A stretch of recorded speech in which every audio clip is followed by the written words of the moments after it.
Hello everyone, welcome to this next lecture of our answer writing session for geography, जिसमें हम fluvial landforms के बारे में बात कर रहे हैं। और आज का हमारा क्वेश्चन है, explain the characteristic landforms associated with the youthful stage of a river.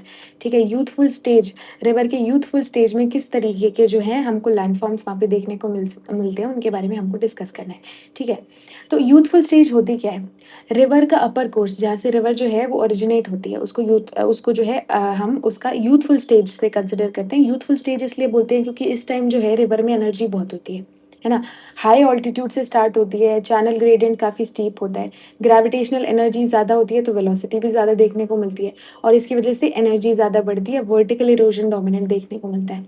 Lateral erosion जो है वो कंपेरेटिवली कम, डाउनवर्ड या वर्टिकल इरोजन ज़्यादा देखने को मिलता है।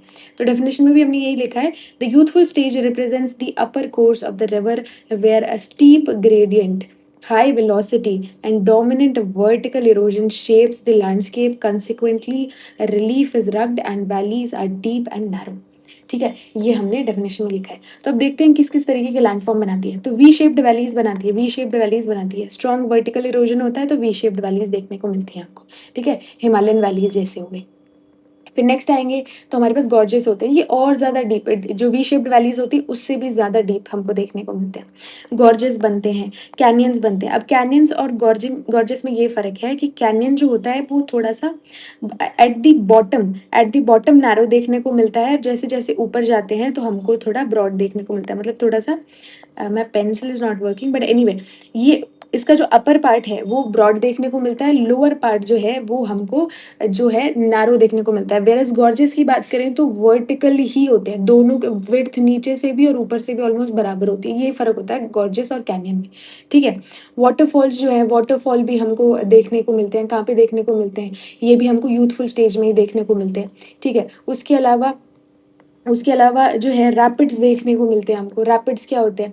अब रैपिड्स में रिवर का वाटर सडनली फास्ट, टर्बुलेंट और इरेगुलर फ्लो करता है, लेकिन कंप्लीटली वर्टिकल फॉल नहीं होता है ना। मतलब आपको शॉक्स लगेंगे, है ना, एकदम से फास्ट हो जाएगा, टर्बुलेंस देखने को मिलेगी, लेकिन ऐसा नहीं है कि वाटरफॉल जैसे ही बन गए। अब ये क्यों बनते हैं? क्योंकि मे बी रॉक जो है वो सॉफ्ट रॉक, हार्ड रॉक हो, है ना, उसकी वजह से भी हो सकता है। अनइवन रिवर बेड हो सकता है, रेजिस्टेंट रॉक हमने देखा ही, या फिर कोई चैनल स्लोप में सडनली चेंज हुआ है, वो हमको देखने को मिलता है। तो अब्रप्ट ग्रेडियंट इंक्रीज यहाँ पे देखने को मिलता है हमको। तो रैपिड्स भी देखने को मिलते हैं यूथफुल स्टेज में।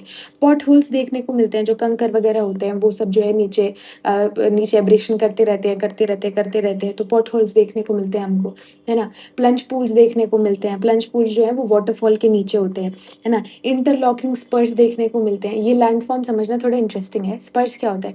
माउंटेन रिज का प्रोजेक्टिंग पार्ट जो वैली में एक्सटेंड करता है उसको स्पर बोलते हैं।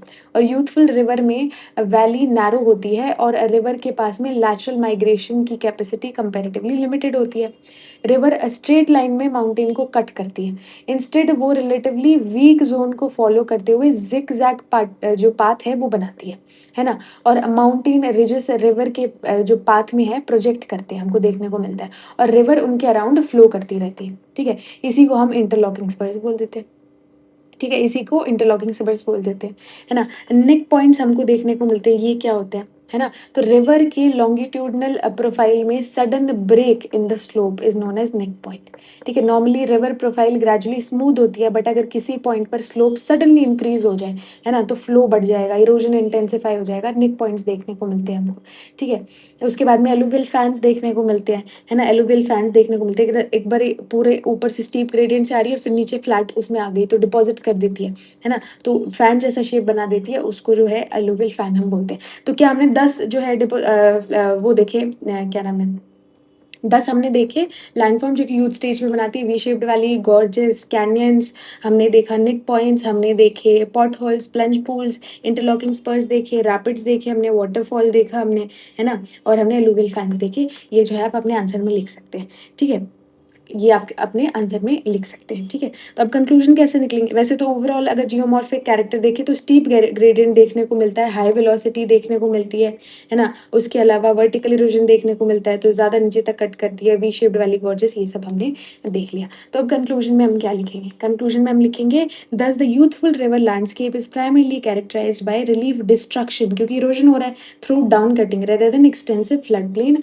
डेवलपमेंट, ये हमने देखा। और फिर कंक्लूजन में लिख देंगे कि the youthful stage establishes initial relief architecture of a fluvial system. ये लाइन आप लिख सकते हैं कि the youthful stage establish initial relief architecture of fluvial system over the time. Over time, continued incision, tectonic rejuvenation, and changing discharge can modify these forms, allowing the river to evolve around wider valleys and eventually more extensive lateral erosion. जैसे जैसे नीचे आती है तो lateral erosion करना शुरू करती है, and depositional landscape, जैसे एनर्जी कम हो जाती है तो डिपॉजिट करना शुरू कर देती है इन द डाउनस्ट्रीम, ठीक है? तो ये आंसर आप लिख सकते हैं, ये आंसर आप लिख सकते हैं। अगर आपके पास क्वेश्चन आया है, explain the characteristic landform associated with youthful stage, तो हमारे पास में कुछ 10 पॉइंट्स हैं, कुछ 10 पॉइंट्स हैं, इनके एग्जाम्पल भी हमको देखने को मिलते हैं। कैनियन में हमको जो है ग्रैंड कैनियन देखने को मिलता है कोलोराडो रिवर पे, अपर गंगा ट्रिब्यूटरी जो है वी शेप्ड वैलीज बनाती है, इंडस गॉर्ज देखने को मिलता है ना? जोग फॉल्स देखने को मिलते हैं, भागीरथी हिमालयन रैपिड्स देखने को मिलते हैं हमको, नर्मदा रॉक बेड में पॉट होल्स देखने को मिलते हैं, है ना? प्लंज पूल, जोग फॉल्स पे प्लंज पूल देखने को मिलता है हमको। तो ये सब एग्जाम्पल भी हमारे पास हैं, and we also have a conclusion and introduction. तो आई होप ये लेक्चर आपके लिए हेल्पफुल रहा होगा। अगर ये वीडियो आपके लिए किसी भी तरीके से हेल्पफुल रही, then please hit the like button and subscribe to this channel, and yeah thank you so much and keep learning.